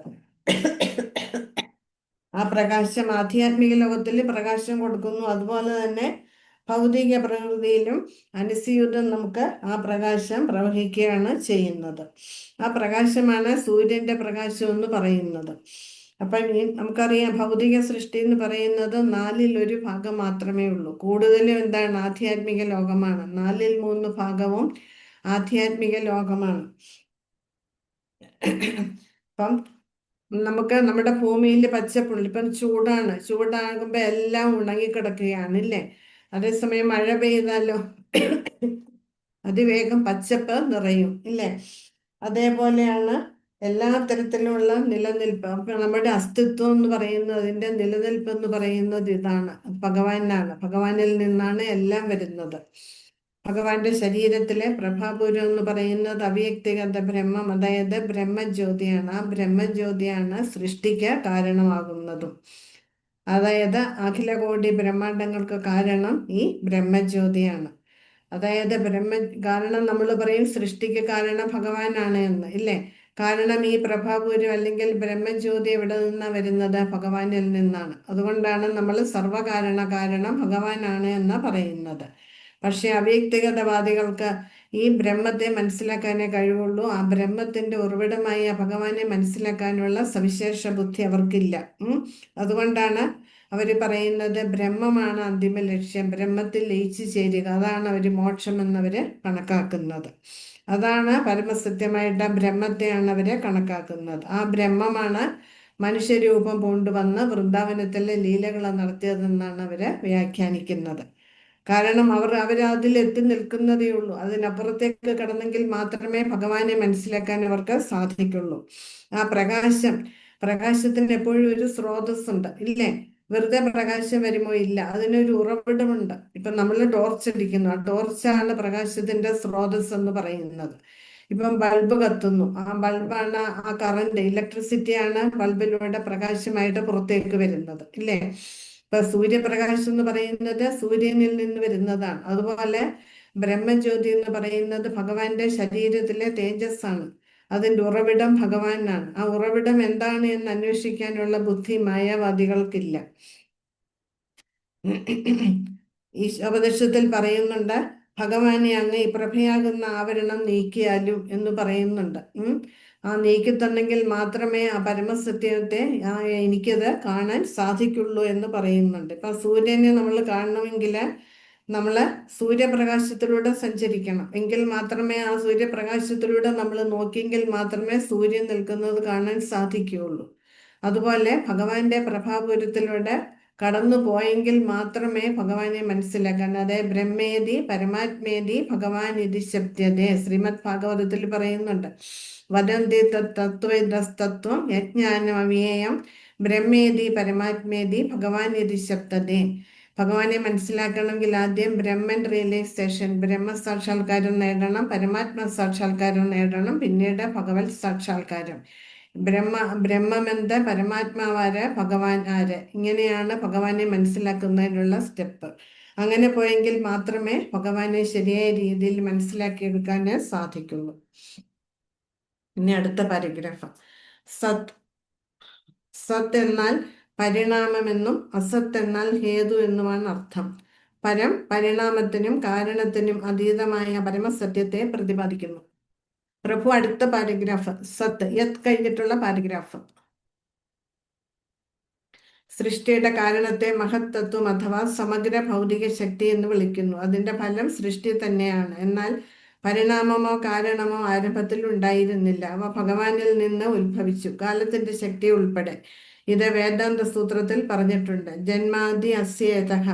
വിശ്വാവിഷ്കാരത്തിന്റെ അഥവാ മഹത്തത്വത്തിന്റെ ജനന സ്രോതസ് ഭഗവാനാണ്. ഇത് ശ്രീമദ് ഭാഗവതത്തിലും ഭഗവത്ഗീതയിലും ഉടനീളം സ്ഥിരീകരിച്ചിട്ടുണ്ട്. ഭഗവത്ഗീത 10:8 ഭഗവാൻ പറയുന്നു, അഹം സർവസ്യ പ്രഭവ. എല്ലാ ഉത്ഭവങ്ങളുടെയും ഉറവിടം ഞാനാണ്. ഭൗതിക പ്രപഞ്ചം താൽക്കാലികമായതിനാൽ ചിലപ്പോൾ പ്രത്യക്ഷമാവുകയും ചിലപ്പോൾ അപ്രത്യക്ഷമാവുകയും ചെയ്യുന്നു. പക്ഷേ അതിന്റെ ശക്തി ഉത്ഭവിക്കുന്നത് പരമസത്യമായ ഭഗവാനിൽ നിന്നാണ്. സൃഷ്ടിക്കു മുൻപ് ഹേതുവോ പരിണാമമോ ഉണ്ടായിരുന്നില്ല. എന്നാൽ പരമപുരുഷൻ തന്റെ സമഗ്ര ഐശ്വര്യങ്ങളോടും ശക്തിയോടും കൂടി നിലനിന്നിരുന്നു. ഇവിടെ വീണ്ടും വീണ്ടും അത് തന്നെയാണ് പറയുന്നത്. സത്ത് എന്ന് പറഞ്ഞാൽ പരിണാമം, അതായത് മാറ്റം ഉണ്ട്, ഇല്ലേ? അസത്ത് എന്ന് പറഞ്ഞാൽ ഹേതു, അതായത് കാരണം. അപ്പം പരിണാമത്തിനും കാരണത്തിനും അതീതമായിട്ടുള്ള പരമസത്യത്തെയാണ് പ്രതിപാദിക്കുന്നത് അഥവാ സൂചിപ്പിക്കുന്നത്. പരം എന്ന് പറഞ്ഞാല് പരമസത്യമാണ്. അപ്പൊ ഭൗതിക സൃഷ്ടിക്ക് കാരണം എന്താണ്? മഹത്തത്വം, പ്രധാന്യതയെ കുറിച്ചൊക്കെ നമ്മൾ ഭഗവത്ഗീതയിലും പഠിച്ചതാണ്. അപ്പൊ സൃഷ്ടിക്ക് മുൻപ് ആരുണ്ടായിരുന്നു? ഭഗവാൻ മാത്രമേ ഉണ്ടായിരുന്നുള്ളൂ. ഭഗവാനും ഭഗവാന്റെ ധാമവും അവിടെ ഉള്ളവരും മാത്രം. ബാക്കി ഒന്നുമേ ഉണ്ടായിരുന്നില്ല. എല്ലാം സംഹാര സമയത്തെല്ലാം നശിച്ചു, ഇല്ലേ? ബാക്കി അവശേഷിച്ചിരുന്ന ആത്മാക്കള്, ഔഷധികള്, ഇതെല്ലാം മഹാവിഷ്ണുവിന്റെ ഉള്ളില് ഉൾപോകി അവിടെ നിദ്രയിലാണ്, നിദ്രാവസ്ഥയിലാണ്. അപ്പം നമുക്ക് സംശയം തോന്നാം, ഈ ഭൗതിക പ്രകൃതി എവിടെ നിന്നും വന്നു, ഇല്ലേ? അപ്പം ആത്മാക്കളൊക്കെ അവശേഷിച്ചത് മഹാവിഷ്ണുവിന്റെ ഉള്ളിൽ ഉൾപോകി എന്ന് പറയുന്നു. പക്ഷെ ഭൗതിക പ്രകൃതിയോ എന്നുള്ള ഒരു സംശയം നമുക്ക് ഇവിടെ വരാം, ഇല്ലേ? അത് നമ്മൾ ഭഗവത്ഗീതയിൽ പഠിച്ചിട്ടുണ്ട്. ഭൗതിക പ്രകൃതി എന്ന് പറഞ്ഞാൽ എന്താണ്? ഭഗവാന്റെ ശക്തിയാണത്, അല്ലേ? ഭഗവാന്റെ ഒരു ശക്തിയാണ് മായ, അതായത് ഭൗതിക പ്രകൃതി എന്ന് പറയുന്നത് ഭഗവാന്റെ ബഹിരംഗ ശക്തിയാണ്.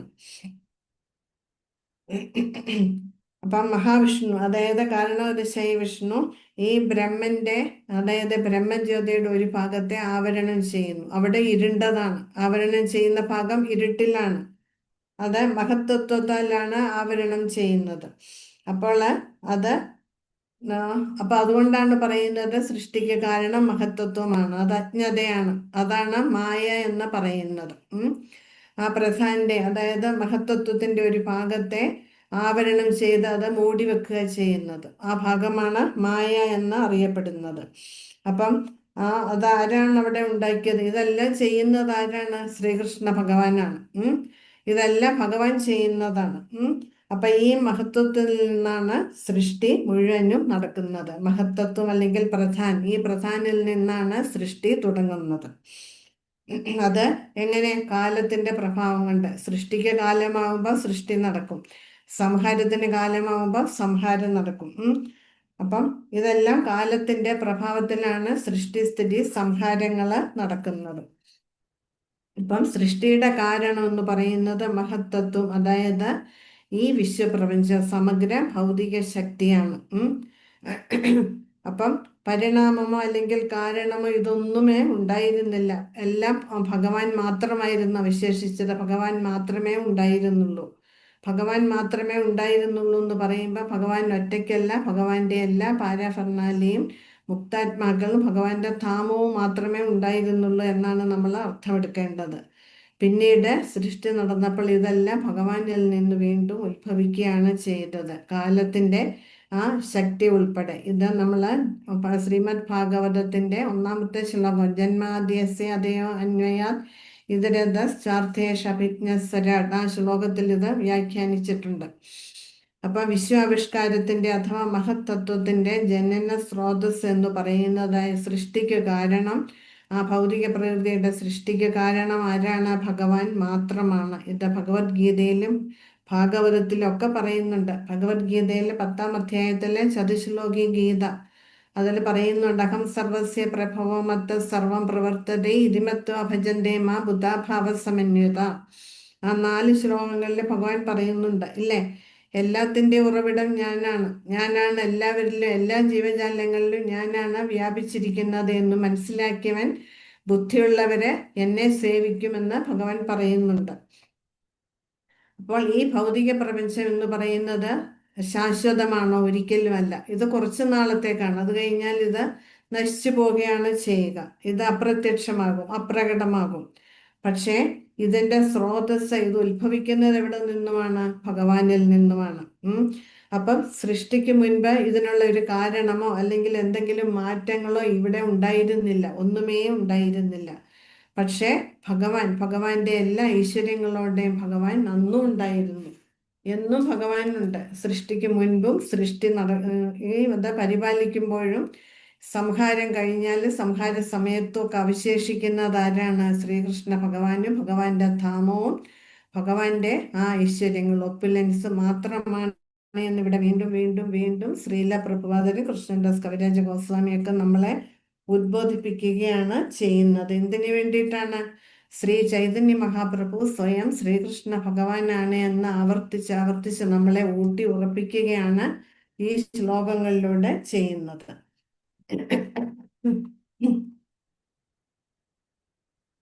ഇപ്പൊ എങ്ങനെയാണ് സൃഷ്ടി നടക്കുന്നതെന്ന് ശ്രീമദ് ഭാഗവതത്തിൽ വിശദമായിട്ട് പറയുന്നുണ്ട്. പശ്ചാത്തഹം എന്നീ വാക്കുകൾ വിശ്വാവിഷ്കാരത്തിന്റെ വിഘടനത്തിന് ശേഷവും ഭഗവാൻ നിലനിൽക്കുന്നുവെന്ന് സൂചിപ്പിക്കുന്നു. ഭൗതിക ലോകം വിഘടിക്കുമ്പോഴും ഭഗവാൻ വൈകുണ്ഠങ്ങളിൽ സ്വരൂപേണ നിലകൊള്ളുന്നു. സൃഷ്ടിയുടെ സമയത്തും ഭഗവാൻ വൈകുണ്ഠങ്ങളിൽ യഥാരൂപത്തിൽ നിലനിൽക്കുന്നു. കൂടാതെ ഭൗതിക ലോകങ്ങളിലും പരമാത്മാവായി നിലകൊള്ളുന്നു. ബ്രഹ്മസംഹിതയിൽ ഇത് സ്ഥിരീകരിച്ചിട്ടുണ്ട്. ഗോലോക ഏവ നിവസതി, അവിടുന്ന് പരിപൂർണനും ശാശ്വതനുമായി ഗോലോക വൃന്ദാവനത്തിൽ സന്നിഹിതനാണെങ്കിലും സർവവ്യാപിയുമാണ്. അഖിലാത്മഭൂത, അവിടുത്തെ സർവവ്യാപിയായ ഭാവത്തെ പരമാത്മാവെന്ന് വിളിക്കുന്നു. ഭഗവത്ഗീതയിൽ ഇങ്ങനെ പറഞ്ഞിരിക്കുന്നു, അഹം കൃഷ്ണസ്യ ജഗത പ്രഭവ. ഈ വിശ്വാവിഷ്കാരം പരമോന്നതനായ ഭഗവാന്റെ ഒരു ശക്തി പ്രദർശനമാണ്. ഭൗതിക തന്മാത്രകൾ ഭൂമി, ജലം, അഗ്നി, വായു, ആകാശം, മനസ്സ്, ബുദ്ധി, മിഥ്യാഹങ്കാരം ഭഗവാന്റെ താഴ്ന്ന തരം ശക്തിയുടെ ഉൽപ്പന്നങ്ങളാണ്. ജീവാത്മാക്കൾ അവിടുത്തെ ഉത്കൃഷ്ട ശക്തിയാകുന്നു. ഭഗവത് ശക്തി ഭഗവാനിൽ നിന്ന് അഭിന്നമായതിനാൽ അസ്തിത്വമുള്ളതെല്ലാം അവ്യക്തിഗത ഭാവത്തിൽ കൃഷ്ണൻ തന്നെയാണ്. സൂര്യപ്രകാശവും സൂര്യരശ്മികളും സൂര്യതാപവും സൂര്യനിൽ നിന്ന് അഭിന്നമാണ്. എങ്കിലും അവയെല്ലാം സൂര്യന്റെ വിഭിന്ന ശക്തികളാണ്. അതുപോലെ വിശ്വാവിഷ്കാരവും ജീവാത്മാക്കളും ഭഗവത് ശക്തികളാണ്. അവ ഒരേ സമയം അവിടുന്ന് നിന്ന് അഭിന്നവും ഭിന്നവുമായി കരുതപ്പെടുന്നു. ഭഗവാൻ അതിനാൽ പറയുന്നു, ഞാൻ എല്ലാമാകുന്നു. എന്തുകൊണ്ടെന്നാൽ എല്ലാം അവിടുത്തെ ശക്തിയാണ്, അതിനാൽ അവിടുന്ന് നിന്ന് അഭിന്നവുമാണ്.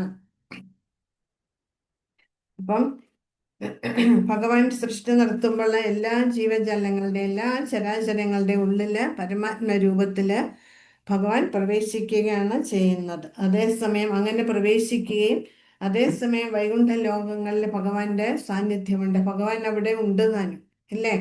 ഭഗവാൻ സ്വയം രൂപത്തില് ഈ വൈകുണ്ഠ ലോകങ്ങളില് പ്രത്യക്ഷവുമാണ്. അതേസമയം എല്ലാ ജീവജാലങ്ങളുടെ ഉള്ളിൽ, അതായത് ക്ഷീരോദകശായി വിഷ്ണുവിന്റെ രൂപത്തില് എല്ലാ ജീവജാലങ്ങളുടെ ഉള്ളിൽ പരമാത്മ ചൈതന്യമായിട്ട് ഒരേ സമയം കുടികൊള്ളുന്നുമുണ്ട്. അപ്പൊ ഭഗവാൻ ഇല്ലാതാവുന്നുണ്ടോ? ഒരിക്കലും ഇല്ല. അപ്പൊ മായാവാദികളുടെ ആശയം തെറ്റാണ് എന്ന് നമുക്ക് സ്പഷ്ടമായിട്ട് ഈ കാര്യങ്ങൾ പറഞ്ഞുകൊണ്ട് അവരോട് വാദിക്കാൻ നമുക്ക് സാധിക്കും. ചതുർഭുജ രൂപം, ഭഗവാന്റെ ആ ചതുർഭുജ രൂപം, അതായത് വിഷ്ണു രൂപങ്ങളും ഇല്ലാതാകുന്നില്ല. അവരും വൈകുണ്ഠ ലോകത്തിൽ അവരവരുടെ ധാമത്തില് ഉണ്ട്. അപ്പൊ ഭഗവാൻ പക്ഷേ എങ്കിലും ഭഗവാനായിട്ട് തന്നെ തന്റെ ഗോലോകധാമത്തില് തന്റെ നിത്യപാർശ്വതരോടൊപ്പം ഭഗവാൻ കുടികൊള്ളുകയും ചെയ്യുന്നുണ്ട്. അപ്പം സൃഷ്ടിക്ക് മുൻപും സൃഷ്ടി നടക്കുമ്പോഴും സൃഷ്ടിക്ക് ശേഷവും ആരുണ്ട്? ഭഗവാൻ ഉണ്ട് എന്ന് നമുക്കിപ്പോൾ വ്യക്തമായില്ലേ? അപ്പം ഭഗവാൻ ഇനിയും ഉണ്ടാവുകയും ചെയ്യും, കാണപ്പെടുകയും ചെയ്യും. ഇനി ഇതെല്ലാം നശിച്ചു കഴിഞ്ഞാലും അവശേഷിക്കുന്നത് ആരാണ്? ഭഗവാൻ മാത്രമാണ്. ഭഗവാൻ ഗോലോക വൃന്ദാവനത്തിലെ ആ സച്ചിദാനന്ദ സ്വരൂപനായിട്ട് ആ നിത്യ ആനന്ദം അനുഭവിച്ചുകൊണ്ട് തൻ്റെ പാർശ്വരുമായിട്ട് അവരുടെ സേവനം സ്വീകരിച്ചുകൊണ്ട് അവരോടൊപ്പം ആനന്ദം അനുഭവിച്ച് ഭഗവാൻ എന്നെന്നും അവിടെ വാഴുകയാണ് ചെയ്യുന്നത്. നമ്മളും ഭഗവാന്റേതാണ്, ഇല്ലേ? ഭഗവത്ഗീതയിൽ പറയുന്നുണ്ട്, മമൈവാംശോ ജീവലോകെ ജീവഭൂത സനാതന. നമ്മളും ഭഗവാന്റെ അംശമാണ്, ഇല്ലേ? അപ്പം ഇത് ഭഗവാൻ പറയുന്നുണ്ട്, എനിക്ക് ബാക്കിയുള്ളതിനെ എല്ലാം പറഞ്ഞിട്ട് പറയുന്നുണ്ട്, എനിക്ക് ഇതുകൂടാതെ ശ്രേഷ്ഠമായിട്ടുള്ളൊരു ശക്തി കൂടിയുണ്ട് അർജുന, അത് ജീവാത്മാക്കളാണ് എന്ന് ഭഗവാൻ പറയുന്നുണ്ട്. അപ്പം ഭഗവാന് സംഹാരത്തിന് ശേഷവും ഭഗവാൻ നിലനിൽക്കുന്നുണ്ട് എന്ന് നമ്മൾക്ക് വ്യക്തമായിട്ടുള്ള ധാരണ ഈ പാരഗ്രാഫിൽ നിന്ന്, പശ്ചാത്തഹം എന്ന വാക്കിന്റെ ആ വിശദീകരണത്തിൽ നിന്ന് നമുക്ക് കിട്ടുന്നുണ്ട്, അല്ലേ? അപ്പം ഒരേ സമയം ഭഗവാന്റെ ധാമത്തിലും വൈകുണ്ഠ ലോകങ്ങളിലും ഈ ഭൗതിക ലോകങ്ങളിലെ ഈ ബ്രഹ്മാണ്ടത്തില് ഭഗവാന് പരമാത്മ രൂപത്തിലും ഭഗവാൻ കുടികൊള്ളുന്നു എന്ന് ഭഗവാൻ ഇവിടെ വ്യക്തമായിട്ട് പറഞ്ഞിരിക്കുന്നുണ്ട്. പക്ഷെ ഇത് മനസ്സിലാക്കണമെങ്കിൽ യഥേഷാം സതതയുക്താനാം ഭജതാം പ്രീതിപൂർവകം ദദാമി ബുദ്ധിയോഗം തം ഏന മാം ഉപയാന്തിതേ. ചതുശ്ലോകി ഗീതയിൽ ഭഗവാൻ പറയുന്നുണ്ട്, ഇത് മനസ്സിലാക്കി എടുക്കാൻ താല്പര്യമുള്ളവരെ അവരെന്റെ ഭക്തിയുടെ സേവനത്തിൽ ഏർപ്പെടും. അങ്ങനെയുള്ളവർക്ക് ഈ ജ്ഞാനം ഞാൻ വെളിവാക്കി കൊടുക്കും. എന്നെ മനസ്സിലാക്കാനുള്ള സവിശേഷ ബുദ്ധിയും ഞാൻ അവർക്ക് കൊടുക്കുമെന്ന് ഭഗവാൻ പറയുന്നുണ്ട്. അപ്പം ഇത് ഈ ഭൗതിക ലോകം എന്ന് പറയുന്നത് എന്താണ്? ഭഗവാന്റെ ശക്തിയുടെ ഒരു പ്രദർശനം മാത്രമാണ്. അതായത് ഭൗതിക തന്മാത്രകൾ എന്ന് പറയുന്നത് പഞ്ചഭൂതങ്ങൾ, പിന്നെ മനസ്സ്, ബുദ്ധി, അഹങ്കാരം, ഇതൊക്കെ ആ ഭൗതിക പ്രകൃതിയുടെ, ഭഗവാന്റെ അധമശക്തിയാണ് ഭൗതിക പ്രകൃതി അല്ലെങ്കിൽ മായ എന്ന് പറയുന്നത്. മായയുടെ ഉൽപ്പന്നങ്ങളാണ് ഈ പഞ്ചഭൂതങ്ങള്, മനസ്സ്, ബുദ്ധി, അഹങ്കാരം എന്ന് പറയുന്നത്. അപ്പൊ ഭഗവാന്റെ ശക്തിയും ഭഗവാനും തമ്മിൽ വ്യത്യാസമില്ല, ശക്തിയും ശക്തിമാനും തമ്മിൽ ഒരിക്കലും വ്യത്യാസമില്ല. അപ്പം അസ്തിത്വമുള്ളതെല്ലാം അവ്യക്തിഗത ഭാവത്തിൽ കൃഷ്ണൻ തന്നെയാണ് എന്ന് ഇവിടെ പറയുന്നുണ്ട്. അതായത് എപ്രകാരമാണ് സൂര്യപ്രകാശവും സൂര്യനും സൂര്യരശ്മിയും ഒന്നും വ്യത്യാസമില്ലാത്തത്, അതുപോലെ ആണ് ഭഗവാന്റെ കാര്യത്തിലും. ഭഗവാന്റെ ഈ വിശ്വ ആവിഷ്കാരങ്ങളെ, ജീവാത്മാക്കളെ ഇതുമായിട്ട് യാതൊരു വ്യത്യാസവുമില്ല. പക്ഷെ വ്യത്യാസമുള്ളത് എന്തിനാണ്? അവിടെയാണ് ശ്രീ ചൈതന്യ മഹാപ്രഭു നമുക്ക് തന്ന അചിന്ത്യ ഭേദാഭേദ തത്വം ഇവിടെ നമ്മൾ ഓർമ്മിക്കണം. അതായത് we are qualitatively one but quantitatively different. നമുക്ക് ഭഗവാന്റെ ഗുണങ്ങളുണ്ട്. ഭഗവാൻ 100 ആണെങ്കിൽ നമ്മൾ 1 മാത്രമേ ആവുന്നുള്ളൂ, ഇല്ലേ? കടലിലെ വെള്ളം നമ്മളൊരു കൈക്കുമ്പിളിൽ നമ്മുടെ കയ്യിലെടുത്തു കഴിഞ്ഞാൽ അതും കടലാണെന്ന് നമുക്ക് പറയാൻ പറ്റുമോ? അത് ഇല്ല, കടലിന്റെ ഒരു ഭാഗം മാത്രമാണ്, സമുദ്രത്തിലെ ജലമാണത്. പക്ഷെ അത് വളരെ കുറച്ചേ ഉള്ളൂ. അതുപോലെയാണ് നമ്മൾ ജീവാത്മാക്കൾ. നമ്മൾ ഭഗവാന്റെ അംശമാണ്, പക്ഷെ ഭഗവാന്റെ ഗുണങ്ങളിൽ നമുക്ക് 1% ഉള്ളൂ. ബാക്കി നമ്മൾ സേവനം ചെയ്ത് ബാക്കിയുള്ള ഗുണങ്ങൾ നമ്മൾ കൈവരിക്കണം. അതുകൊണ്ടാണ് ഭഗവാൻ പറയുന്നത് ഞാൻ എല്ലാം ആകുന്നു എന്ന്. എന്തുകൊണ്ടെന്നാൽ എല്ലാം തന്നെ ഈ സൃഷ്ടിയിൽ കാണുന്നതൊക്കെ ഭഗവാന്റെ ശക്തിയാണ്, നമ്മളും ഭഗവാന്റെ അംശമാണ്. അതിനാൽ അവിടെ നിന്ന് അഭിന്നവുമാണ്. നമ്മൾ ഭഗവാനിൽ നിന്ന് അഭിന്നമാണ്, പക്ഷെ ഭിന്നവുമാണ്. അതാണ് അചിന്ത്യ ഭേദാഭേദ തത്വം എന്ന് പറയുന്നത്. We are qualitatively one. നമ്മളെ ഗുണത്തിൽ തുല്യമാണ്, പക്ഷെ എണ്ണത്തില് വ്യത്യസ്തമാണ്. യോ അവശിഷ്യേത സോ അസ്മി അഹം. സൃഷ്ടിയുടെ വിഘടനാനന്തരം അവശേഷിക്കുന്നത് ഭഗവാൻ മാത്രമാണെന്ന് സൂചിപ്പിക്കുന്നു. ആത്മീയ ആവിഷ്കാരം ഒരിക്കലും അന്തർധാനം ചെയ്യുന്നില്ല. അത് ഭഗവാന്റെ അന്തരംഗ ശക്തിയിലുള്ളതും നിത്യമായി നിലനിൽക്കുന്നതുമാണ്. ബാഹ്യ ആവിഷ്കാരം പിൻവലിക്കപ്പെടുമ്പോഴും ഗോലോകത്തിലെയും മറ്റ് വൈകുണ്ഠങ്ങളിലെയും പ്രവൃത്തികൾ ആത്മീയ മണ്ഡലത്തിൽ അസ്തിത്വമില്ലാത്ത കാലത്താൽ നിയന്ത്രിക്കപ്പെടാതെ അനവരതം തുടരുന്നു. അതിനാൽ ഭഗവത്ഗീത 15:6 പറയുന്നു, യദ്ഗത്വാന നിവർത്തന്തെ തത്ഥാമ പരമം മമ. എവിടെ എത്തിയാൽ ഭൗതിക ലോകത്തിലേക്ക് തിരിച്ചു വരവില്ലയോ അതാണ് എൻ്റെ പരമോന്നത ധാമം എന്ന് പറയുന്നത്. അപ്പം എപ്രകാരമാണോ സൂര്യപ്രകാശവും സൂര്യരശ്മികളും സൂര്യന്റെ ചൂടും ഒക്കെ സൂര്യനിൽ നിന്ന് വ്യത്യസ്തമല്ലാത്തത്, അതുപോലെ നമ്മളും ഭഗവാനിൽ നിന്ന് വ്യത്യസ്തരല്ല, പക്ഷേ എങ്കിലും വ്യത്യസ്തരാണ് താനും. അതാണ് അചിന്ത്യ ഭേദാഭേദത്വം നമ്മൾ ഒരിക്കലും വിസ്മരിക്കാനേ നമുക്ക് സാധിക്കില്ല. അപ്പം ഈ വിശ്വാവിഷ്കാരം ജീവാത്മാക്കളെല്ലാം ഭഗവാനിൽ നിന്നാണ് വന്നിരിക്കുന്നത്. എല്ലാം അത് ഭഗവാനിൽ നിന്ന് വ്യത്യസ്തമാണ്, പക്ഷെ വ്യത്യസ്തമാണോ അല്ല താനും, അതേപോലെയാണ്. അതായത് എണ്ണത്തിൽ വ്യത്യസ്തമാണ്, നമ്മളെ ഗുണത്തില് തുല്യരാണ്. എന്ന് വെച്ചാൽ ഭഗവാൻ 100 ആ ഗുണങ്ങൾ നമ്മളിലുണ്ട്, വളരെ കുറച്ച് മാത്രം ഉള്ളൂ നമ്മളുടെ ഗുണങ്ങളുടെ ശതമാനം എന്ന് പറയുന്നത്. നമ്മൾ ആ ഗുണങ്ങൾ അധികപ്പെടുത്തേണ്ടത് എങ്ങനെയാണ്? നമ്മൾ സേവനം ചെയ്ത് നമ്മൾ ആ ഗുണങ്ങൾ നമ്മളുടെ ഉള്ളിൽ വളർന്നു വരണം. അതിനായിട്ട് നമ്മൾ പരിശ്രമിക്കണം. അപ്പൊ എങ്ങനെ നോക്കിയാലും ഈ ബ്രഹ്മാണ്ടത്തിൽ കാണുന്ന, ഈ സൃഷ്ടിയിൽ കാണുന്നതൊക്കെ ഭഗവാന്റെ ശക്തികളാണ്. എല്ലാം ഭഗവാൻ തന്നെയാണ്, എല്ലാം ഭഗവാന്റേതാണ് എന്നാണ് ഇവിടെ പറയുന്നത്. ഈ പാരഗ്രാഫ് നമ്മൾ അടുത്ത ക്ലാസ്സിൽ ഇത് എക്സ്പ്ലെയിൻ ചെയ്യാം. ഹരേ കൃഷ്ണ. ഇത് മനസ്സിലാകുന്നുണ്ടെന്ന് വിചാരിക്കുന്നു. ഹരേ കൃഷ്ണ മാതാജി. അവസാനം പാരഗ്രാഫ് അടുത്ത ക്ലാസ്സിൽ. അതിന് സമയമില്ല, ഇനി 1 മിനിറ്റേ ഉള്ളൂ അടുത്ത ക്ലാസ്സിൽ.